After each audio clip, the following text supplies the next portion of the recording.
Hello everyone. We were learning Hive and we have seen how do we create various types of tables, partitions, buckets, and we have also seen various types of operations, aggregate functions that can be used in Hive query language. Still, we are not happy with the existing built-in functions. We always have the option to create user-defined functions. So today in this session, I will show you an example of how do we create a user-defined function, what are the intricacies of that.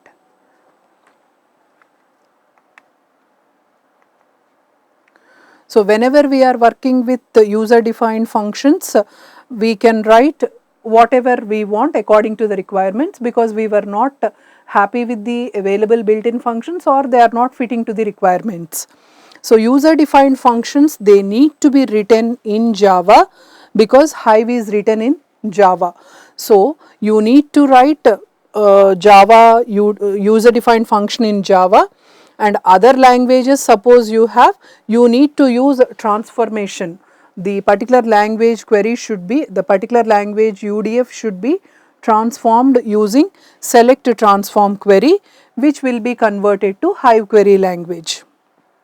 Now, whenever we are working with, there are three types of UDFs in Hive.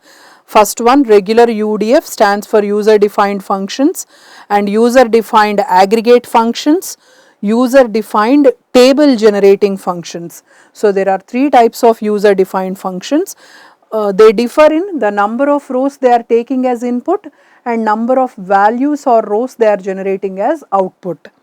First one, a UDF operates on single row and produces single row as output. So it takes a single row and produces single row as output. Say for example, an SQL query wherein you want to take an employee whose ID is equal to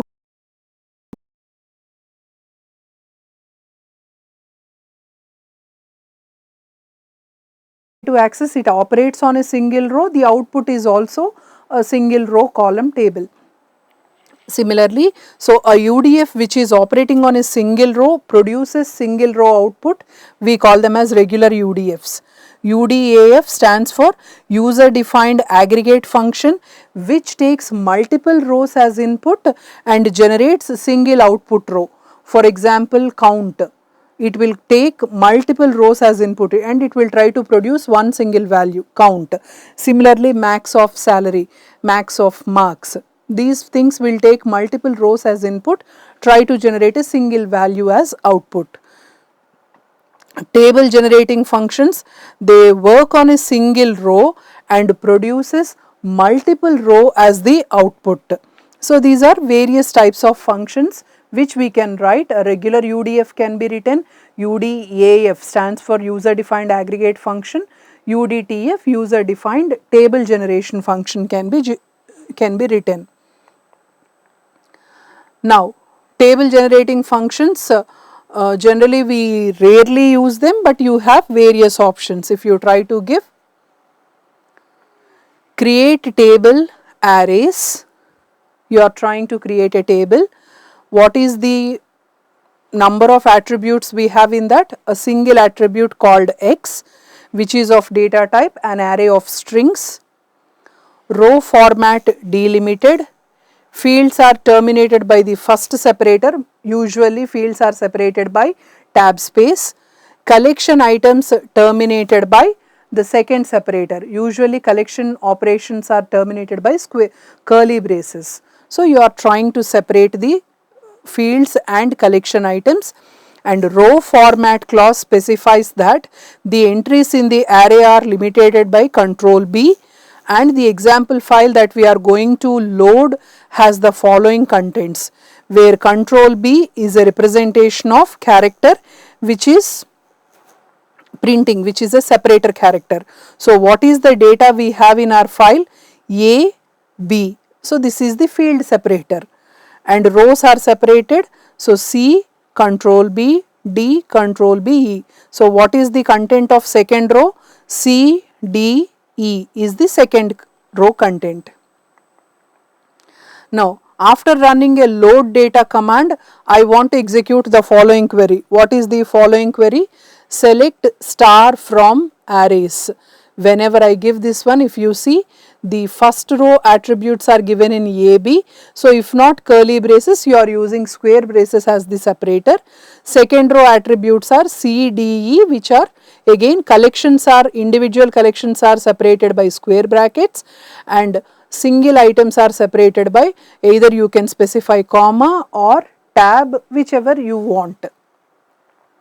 Now I want to use a table generating function called as explode. There is a built-in function.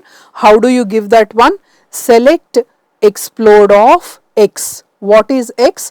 Our original table. In that, whatever attribute I have, that should be exploded as Y. So the attribute name is now Y from arrays. So from this, take this data and explode. The moment you give this one, this function will try to generate 5 rows. So previously I had only 2 rows.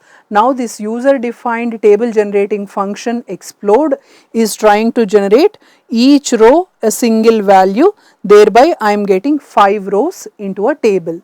This is one example.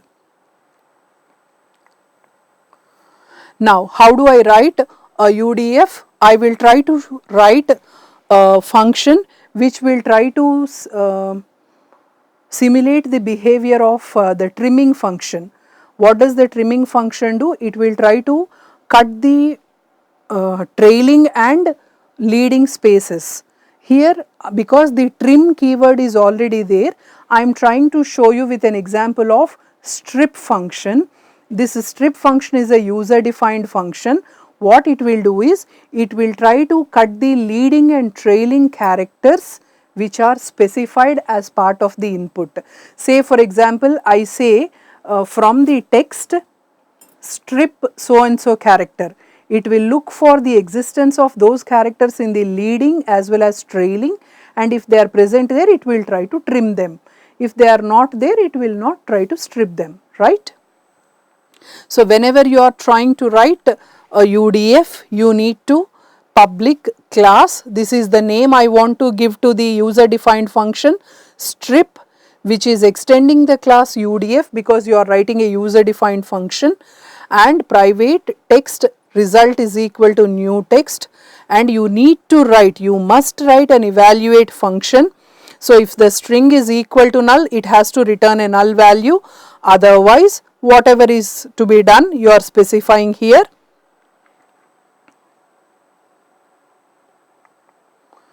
And you are returning the result. So now the UDF, whenever you are writing a user defined function, because that is just an example, I just moved it. I want to show you the rules of writing a UDF. A UDF must be a subclass of org dot, apache dot, hadoop dot, hive dot, ql dot, execute dot, UDF. So that is the reason we have written it extends UDF, and that particular package is imported here. And UDF must implement at least one evaluate method. Why did I say one evaluate? You can write multiple evaluate methods based on the requirement. Those will be considered as overloaded functions. So you are trying to implement at least one evaluate method which is not defined by an interface, since it may take an arbitrary number of arguments, arbitrary data types, and it may return a value of arbitrary type. Why he is not confining it to an interface? Because you don't know what will be the data types of attributes in the table, what it has to generate, how many parameters it has to take. So because we are not sure what will be the contents of a table and what should be the contents in the output, we are not fixing it into an interface. And Hive introspects the UDF whatever we have written in order to find out the evaluate method, and whenever it matches, it will try to invoke that when you are calling it. And in this strip class, it has two evaluate methods. If you see, there are two evaluate methods. First one, you are doing something when the string value is null. On the other hand, when it is not null, what are we doing? So, first strip, leading and trailing white spaces. Second one, any other set of characters. Now, after writing the user defined function, you need to write something like this to make it as a jar file. So, create function strip as com.hadoopbook.hive.strip, and then you are using the jar file. This is like registering whatever user defined function we have written into the system library. So, the user defined function should be registered into the library using the jar file. The similar analogy would be, whenever you are writing user defined library functions in C language, you go for user files inclusion, hash include. If it is a system library, you put it in Angular braces. If it is a user defined library, you put it in double quotes. So, there you are making the user defined file as a library by specifying it with include clause and 2 double quotes. Similarly, here we are trying to register the user defined function into the system library. After that file has been registered, you can try to use it. Now see both the examples. Select strip of BEE from dummy. Did I specify which characters are to be stripped? No. So the first evaluate function where string value is equal to null will get worked, and it will try to see any leading and trailing spaces are there. Because there are no, the output will be simply BEE. On the other hand, consider the second example. The string value is banana. I want to strip A or B. Whenever you specify the patterns, they are considered as A or B. So, in such case, what it will do is A appearing in either trailing or leading spaces, leading characters? Yes. In the ending trailing, I have A, so this A will be stripped off. Is B appearing anywhere here? Yes. So, this B will be stripped off. After B, what is the string that is left for us? AN, AN. Again, I have a leading A, that is also stripped off. So, what are we left with? N, A, N. So, that is the output. So, this is just an example of writing a user defined function. Depending on the requirement, we can write the code, register the function into the library and use it. Similarly, the user defined function names are not case sensitive. Even though the user is writing them, the moment you register them into the library, they work similar to the system defined functions. So, it is always case insensitive. And I want to remove the user defined function, we have to use drop function, name of the function. The file will be dropped, the user defined function will be dropped from then. Similarly, suppose you want to create a file for a particular duration of the time. In such case, what you can do is you can put it into the temporary keyword. How do I specify? Create temporary function strip as this library. So, while registering you say temporary. So, only particular temporary purpose or temporary time, that particular function will be considered as a user defined function. When we are working with temporary functions, it may be useful to create a .hive rc file, a registration file, in order to put it into the home directory containing all the commands of a UDF, and file automatically runs whenever you are starting the Hive session. So, if the file is to be considered as a user defined function for a temporary thing, on startup, if it has to be registered into the library, we have to put all the commands into .hive rc file.